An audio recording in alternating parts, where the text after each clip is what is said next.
So welcome to Eda Property Conversations. And one of the things that we really understand at Eda Property is that we're trying to help people achieve a lifestyle. We're helping them achieve happiness. I say to my clients all the time, what do you want? And they say, I want 5 properties. But you don't want 5 properties, not to tell people that you've got 5 properties. What you really want is something else in life that is much more important than that. And this is our quest to really get to the bottom of that and try and help people achieve ultimate happiness, which I like to call abundance in life, abundance for everything. Well, now we're really fortunate today. We've got Katie Lowndes, who's a lifestyle coach, has been a lifestyle coach for since 2017 and working in wellness, in the wellness industry for 20 years. She's featured in Domain, she's featured in Rush. So really, we're very, very lucky to have her, and I appreciate you coming along. Thank you, Katie. Thank you. I'm excited. So you know that one of the things I've talked to you about separately is that my clients have often got capacity. They've got the ability financially, physically, etc., however you want to say it. The only thing that stops them is themselves. Absolutely, yeah. Right, and it's something that I've noticed is they're their own worst enemy. I've done a blog on it, spoken about it a lot.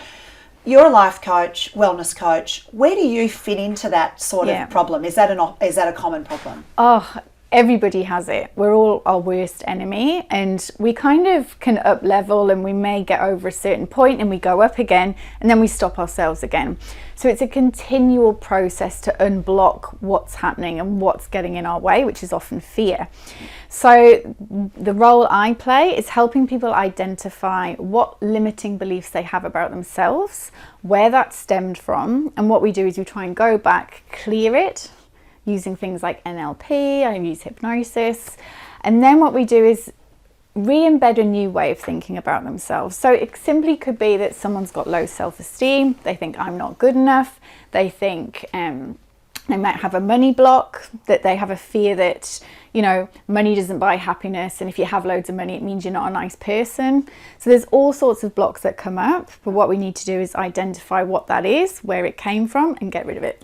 And do these things always come from when we're really little? Are they sort of things that are just experiences in life? Yes, okay. So the key stages are from 0 to say 10 to 12, for example. Right. They're very key stages where things can embed in you, and it can actually be something really simple like, I don't know, someone stole your sweets at school, or a teacher said, or I remember a teacher said to me, you're a prima donna, for example. Little things like that. Yep. And you don't even know it. You wouldn't even think that that's what it was, but it embedded something in you, and then you go through life thinking, oh, I'm a prima donna, I'm a prima donna. Yeah. It's incredible, isn't it? It is. But they can happen later too. Yep. So traumatic events or times in your life where something's happened can maybe make you feel more fearful, or I don't want to do that again. Right. That type of thing. So when you're younger, something little, because what I remember when I was little, the memories I have are the smallest little things. Yes. And I think, why have I hung on to that? Yeah. And it could be that someone said, oh, you know, I don't know, you've got a pimple on you, whatever it is. Yeah. And it's become an issue for me for the rest of my life, right? Yeah.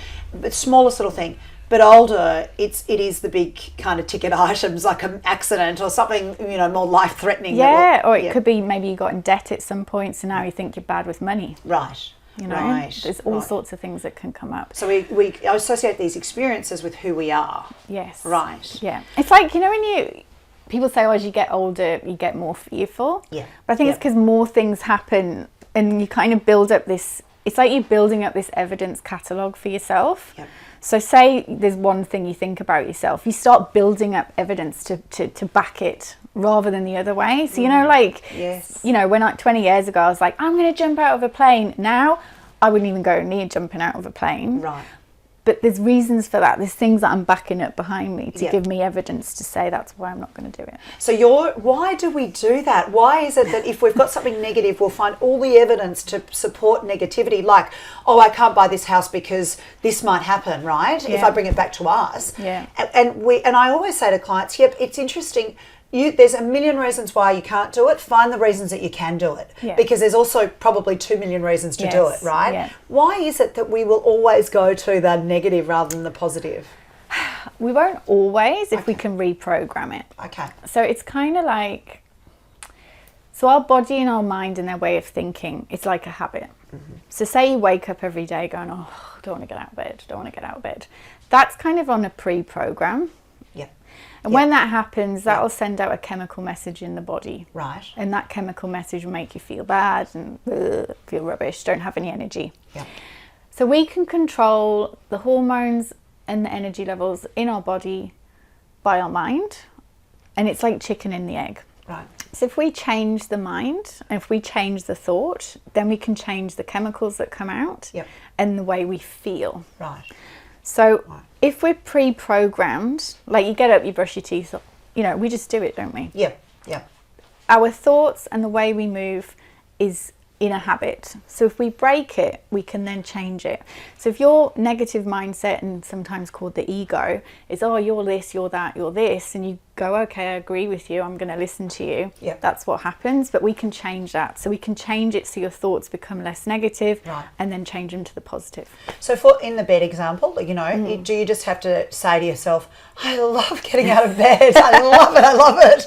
Like, what do you do? Well, you get to a point where you observe the thoughts. Right. So instead of being in the thoughts, you come out and you go, oh, come on, you just thought that. No, come on, you know you can do this, you can get out. Yeah. And it's a stage. Like, I was a bit like that. Now I don't even think about it. I'm like, oh, I've got this to do. Off I go. Yeah. It's just stopping yourself from getting absorbed into the negative thoughts. Right. And that also, that's mindfulness in a way, which is just such a wonderful tool. And it also means not judging the thought, doesn't it? Like saying, oh, I'm thinking that again, because we get into that cycle. Yes, it's just observing. And you're right, it's mindfulness, it's meditation. It's all about stepping away and not getting taken away with it. Yep, right. Yeah. Now, okay, so we're talking about, you know, these little things that sort of stop us from moving forward, and they can be quite insidious and huge, or they can be little and quite subtle. Yes. At what point do people tend to come to you for help? They've hit rock bottom. Right, so that's the only time. They don't say, oh, I'm okay, but I could be better. they, for example, a lot of my clients, I guess we're at a stage where I was at, which is why I moved into coaching, where actually life was pretty good. Yeah. No complaints. Other people go, oh my God, you've got a great life. But you feel like you're stuck, and you feel like you want something more, and you don't quite know what it is, but you just feel unsettled. Yes. And then they're like, okay, so I don't want to feel this way anymore. I don't want to feel stuck. That's when they normally come to me. Right, right. So maybe they don't know where they want to go. Maybe they don't want to they're not sure if they want children. Maybe they're in perimenopause, going into menopause. Maybe they're getting divorced. Right. Maybe they're stuck in their career. Right. All sorts of reasons. Okay. But in general, people want to make a change, and they're at the point where they're like, I want to make a change, like 10 out of 10, I want to make a change. Right, because rock bottom doesn't mean like I've lost everything, I'm going bankrupt. No. For everyone it's different, it's relative, rock bottom can be a feeling. Right. So rock bottom doesn't necessarily mean destitute, alone. Bleh. It could mean with yourself and your feelings. Right, yep, okay. I know, there's another, not necessarily misconception, but a perception that the people that come to life coaches have got money. And they're successful. Yes. Is that true? No. Okay. I've had all sorts of people come to me. Right. I have doctors, and you know, I've even had psychologists. Yeah. But I've also had students. Right. People who are not sure what they want to do. Right. But the key is they come because they're determined that they want to be the best version of themselves, and they're looking for more. It's almost like they've had an awakening. Yep. And they're like, there's more to life than this plod. Right. I feel like I'm not aligned with my values. I don't know what my values are. I don't know where I'm going. I need to figure this out. Right. And tell me, the people that come to you, you must have seen people that have had huge success. Yes. And people that haven't had so much success? Not that, but I'll tell you, there's two things. So I've had someone who's totally changed their life around, like got a divorce, moved house, changed job, like the whole lot. Yep. There'll be a whole lot of people that'll be saying, oh, really, you can help me get divorced. I know, there's all sorts. So there's that. You know, I've had someone navigating, you know, in a relationship with a parent, for example. Like some really big things came through there. Right. Then I had someone who, through it, had all the change was internal. So you couldn't come out and say, oh, I changed my living, none of that. Yeah. None of that. Yep. She changed internally, and at the end of it was an acceptance Of her, right. her life, and that she was happy, and that she didn't need to be changing. Right. If that makes sense. But that is bliss. That's nirvana. It was contentment. It was pure, and it was really rewarding to watch because from the start to the finish, we were unblocking lots of things that she had about herself and beliefs and behaviours and thoughts and ways of doing, people pleasing, all those types of things. And just to come to that end and go, I don't need to be having any of this anymore, this pressure and this bullying myself, because that's what we do. We bully ourselves. Yep. I've often said that if somebody spoke to me the way I speak to myself in my head, I'd probably become violent, right? It's funny how we think it's all right to do it to ourselves, isn't it? We would never speak to someone else like that. And we also put it on other people, like, they think that about us. Yes. Or I have to do that because that's what they think. Yeah. They don't. Yeah. They don't think that at all. They're too busy thinking about themselves to think about us. Absolutely. They don't care. They're just thinking about themselves. So it's so bizarre. So in order to find success, it doesn't necessarily have to be physical success. It's very much about being content.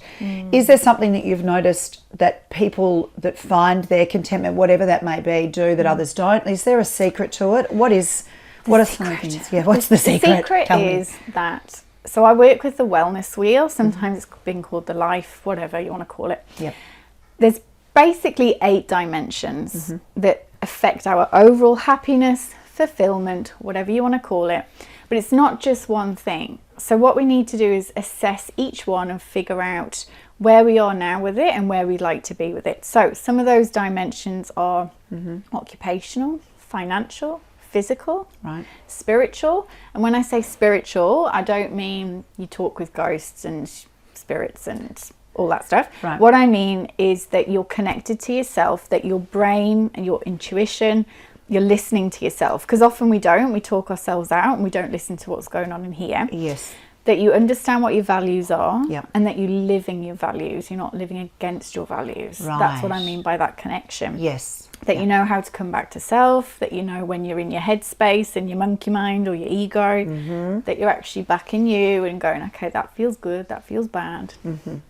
How many people know what their values are? I've been asked this question recently from reading the 7 Habits. Oh, yes. And I tried to think, what are my values? And they were also, I thought, that's not a value. And it's hard. How do you do that? So, well this is something we can do down the track. Values, I mean, they can go into different dimensions. So, for example, you could have a value per dimension. So in this dimension, this is my core value, for example.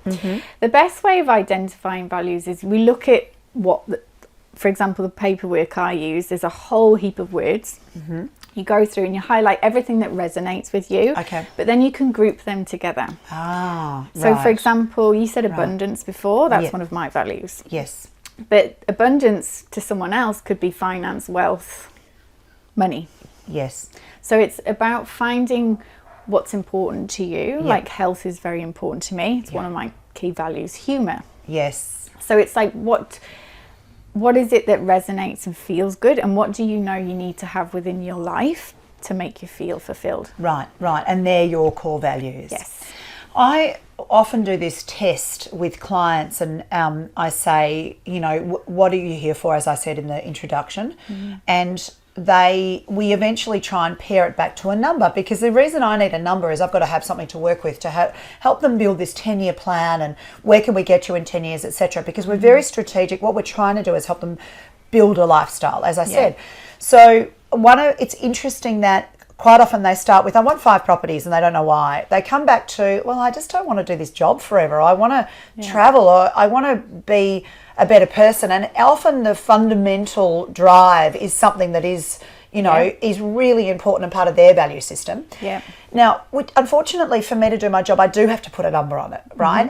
But it's always usually the same number, and there's been a lot of studies done on this. And the studies have shown that there's this exponential growth from when you're earning $0 a year to earning $150,000 a year. As you grow to $10 a year, whatever, there's this exponential growth in happiness. They've actually done it. I think it was Princeton University that did the study. And they found that happiness accelerates until $150,000 a year, and at $150,000 a year, it starts to flatten until actually it goes backwards. Right? And so for many people, this number, this thing that we're looking for, is actually more achievable, because $150,000 isn't not a lot of money, but it's also not $1 million a year. It's not what we need. So for me, that's, that is my idea of helping people, but it's not enough, right? People think they need more, or they think that won't be enough. What is it about those barriers that we have, that we've got these expectations that we need more, or we want, or we'll never get there? Yeah. Money blocks is a big one. I mean, we've touched on it a little bit. How you grow up. Money doesn't grow on trees. Pennies makes pounds. That was an English one. There's all sorts of things around money, and some people go, money can't buy happiness. But I'm sitting there thinking, well, if we look at the dimensions, it's important to be financially content. Environment's important, your home. Well, you need money for that, to buy one or rent one even. You need money to buy food, clothes on your back. So money is important, and it's not, money's the root of all evil. So there is a balance, and first of all, we need to, if someone has a money block about what they can earn, that's what we need to clear, so that they can earn the right money. But then also on the flip side, you might have someone who thinks that they're only successful if they become a millionaire. That's right. Why? Why do you think that? Why? So when you said about the dip, I'm just off the top of my head, it just makes me think, because sometimes people push themselves to get somewhere, and then they start pushing again, but they're not pushing for the right reason. They're pushing because they think that they should do something for other people, or they think that they should do that because that means this, that they're successful. However, they're not listening to their why and their values of why they're doing it. So for example, what you said was perfect before. You said they're like, I want 5 houses. Well, hang on. Why would you want 5 houses? What are you trying to get out of that? So it's about finding their true value and why. So is it that you want to have a nice property that you come home, you feel safe, you love it, you feel content, you've got your herb garden, I don't know, if you want to make beautiful food at home. Is it that you just want to feel content, have enough money so that you can have some freedom and travel? Why is that important? Because you want to feel free. Because you don't want to sit at a desk all day. What is it you're looking for? Because sometimes, I want to have 5 houses doesn't mean... No, it doesn't mean anything. That can mean a lot of stress, managing 5 properties and worrying about interest rates going up and down, or if you're renting them out, making sure you've got renters. Like, it's not always rosy. So when people have that tipping point, often it's because they've gone over the top, and then now they're just pushing and working themselves to the bone for money, but that's not the reason. No, and there's often this the thrill is in the chase, right? Because so often once you see people get to a point that they said, when I get here I'll be happy, and they get there and they're going, all right, now I need my next challenge. And so it's really understanding the why, I think. That's it, isn't it? To know, what am I doing this for? What do I really, really want? I remember someone said to me a few years ago, money doesn't buy class, right? And I said, I love my answer. I said, no, it doesn't, but it buys a whole lot of other things that are much more important than class. Right? And I say that because I was fearful of saying, I want abundance. I didn't want to ever say that. And if I'd had a discussion with you about what my values are, I never would have said abundance before, until I remember speaking to a lady who said there's nothing wrong with wanting money. And we do have this feeling that there's something wrong with us if we're after money, because it's evil and it's shallow, right? And God forbid we're shallow. And yet abundance is about experiencing life and everything it has to give us as much as we can. That's how I see it now. And if you're abundant, you can help others. Like, you donate to charity, or you're able to give people money or take people out and treat people, and it's not always an evil thing at all. I can't help someone if I can't feed myself or help myself, right? And some of the biggest the biggest philanthropists in the world are those that are incredibly abundant, you know. So let's talk a little bit about the blocks. Okay, so with some of the blocks that I see in clients, one of the classic ones is they've spoken to us. I've got, you know, many years experience in financial services, 20 years and 9 years doing property and a lot of research, etc. And they get that and they say, wow, this is really clear to me now. I know what I want to do. Yep. And they go and tell their neighbour, you know, or someone at the local, you know, drive-through. Yes. And they say, oh, I shouldn't do that. And for some reason, even though I clearly live and breathe this and have so much experience, and it doesn't need to be me, it could be someone else that they've got some advice from, that one person that is, you know, working in a bottle shop or is a neighbour that, I don't know, is a gardener, whatever, they listen to that. Now, that's something, I don't know what it is, where you're so scared if your peers don't approve.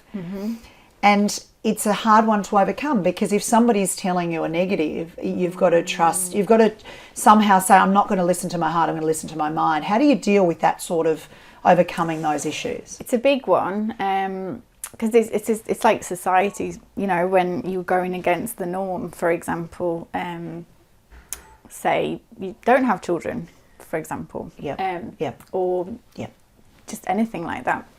So it's kind of being comfortable in making your own decisions and trusting yourself. That's what you need to overcome that. And the reason that they're clinging on to that is because they have a fear of moving forward. So they're looking again. Remember we talked about building evidence? So they're like, oh, there's my evidence. That's why I can't do that. Yes. Because the fear is the unknown, because you don't know what's going to happen. Yep.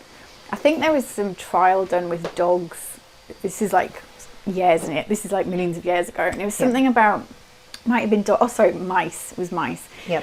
So when they were in this cage and they would try and get out and they would get electrocuted, which is awful. Oh obviously. My gosh. And they just keep going back in or whatever. Yep. And so they got to the point where they turned the electricity off and the door was open. Right. And if they had left, they would be free. But because they were so fearful, like it was easier to stay in the cage than to get out. Because it's what they knew than to go. Oh. And that's what we do. Yeah, right. So it's easier to stay where you are because you know what's happening. Yeah. To move forward and do something completely new is scary. It's scary. Because you're like, well, what happens if? The reality is, though, you can always change again. Yes. And that's why I say to people, you have a go, and if it doesn't work, you just change. But it's becoming comfortable with uncertainty, which I am lucky. I am very comfortable with uncertainty. I travelled a lot as a young kid, you know, with my family, and so we were uprooted a lot. Yeah. So because clients often say, but what happens if? And I'm honest, and I say, well, I don't know if that's going to happen. Nobody can give you that absolute assurance that everything's going to be okay. We don't know if we're going to get attacked by aliens tomorrow, right? Tom Cruise could be right. He absolutely might be. So we have no idea. We really don't know. But what we do know, and this is what I try and say, is there is a certainty that if you don't change something, you will be where you are today in 10 years. Now, if that's okay with you, because it might be, then don't change anything. But if you're not one of the lucky ones that's, you know, been born into a lifestyle that they're absolutely comfortable in and they want for nothing, then the only certainty is that if you don't change something, nothing changes, right?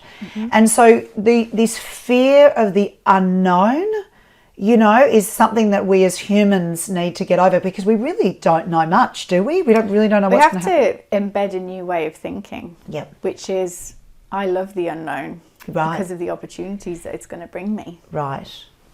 It's kind of replacing that, isn't it? Yes. And looking at it in a different way. So you're not actually putting up with it. You're loving it. You're celebrating it. You know. Yeah. And it's funny because when you were talking about people moving forward and keep changing, you can get addicted to that feeling of, oh, this is great. And that's when the flow happens. You know, we talk about flow when you're in that flow of, I'm going to do this and that, and you're like, yes, let's try this, let's try that. Yep. And it starts moving because you're giving, you're taking. It's a energy exchange and everything's going the way you want it, and you start getting excited, and it almost becomes a new way of being is excitement and embracing opportunities rather than talking yourself out of them. And you said before that you embrace change, you look forward to it, which I do too. And I think that is it is a it is a really important part of investing successfully, but also making change in your life, right? Yeah. And don't get me wrong, I get frightened. Okay. I get fearful of change. Yeah. All the time. Yeah. But it's a consistent work that you have to do of getting to know yourself, listening. When people give you feedback, listen. Don't get defensive. Like if your partner says, "Do you know this?" Instead of going, "No, tell me I'm right." Actually go, "Oh, actually, yeah, you probably are right. Probably do that, and I need to change it." Do you know, it's funny because it's so hard to be self-reflective like that, and often it takes a few times for it to hit you in the head. I did this with my partner last night. We had a counselling session about blending families, etc. And he said something in that session that he's been trying to tell me for weeks, months, and I have not seen it. I have not seen it at all. And the penny dropped. Yeah. And it was such a lovely feeling to see it, yeah. And say, wow, I am doing that. Oh, hallelujah, now I can work on it. Yeah. So sometimes it's frightening, but it's such a lovely feeling because you can't work on anyone else. You can only work on yourself, right? Yeah. And so if you can see your part in it, it often helps. Yeah. So if you had like 3 things that you could tell anyone listening to do as a priority to give themselves the best chance of achieving abundance, of overcoming fears, of not self-sabotaging their road to success. Maybe it's one thing, whatever. What is it that you think they cannot give up this particular practice, or what's the hot tip? Hot tip is to stop. And I would say self-reflect. Actually just sit and go, actually, what am I doing? Like, look at your day. Even as simple as looking at the day and going, actually, what stresses me out in this day? It could be stupid things. Could be stupid things, could be big things. Could be the job. That's a big thing. Yeah. It could be that there's a drawer in your bathroom that's broken and every time you open it, it drops and you have to click it back in. You wouldn't even think of it. Uber stressful. Yep. It's about stopping and taking an assessment of your life and going, hang on, like, where am I with all these, which is what we'll be doing at some stage. Where am I at in all these dimensions that affect my life? Yeah. Where am I, happy do I feel in those areas? And then by identifying that, you can go, well, where do I want to be in those areas? Yeah. And then it's, how do I get there? Yeah. Yeah. So my hot tip on that is get a coach. Yeah. So we've learned. You can try it. It's funny, sorry to interrupt. That's right. You can do so much on your own, and it's hard to talk to a friend or a family member about stuff because they'll give you their opinion and they'll put their beliefs on you. When you speak to someone, whether it's a coach or a counsellor, whatever that person is, they're there to listen.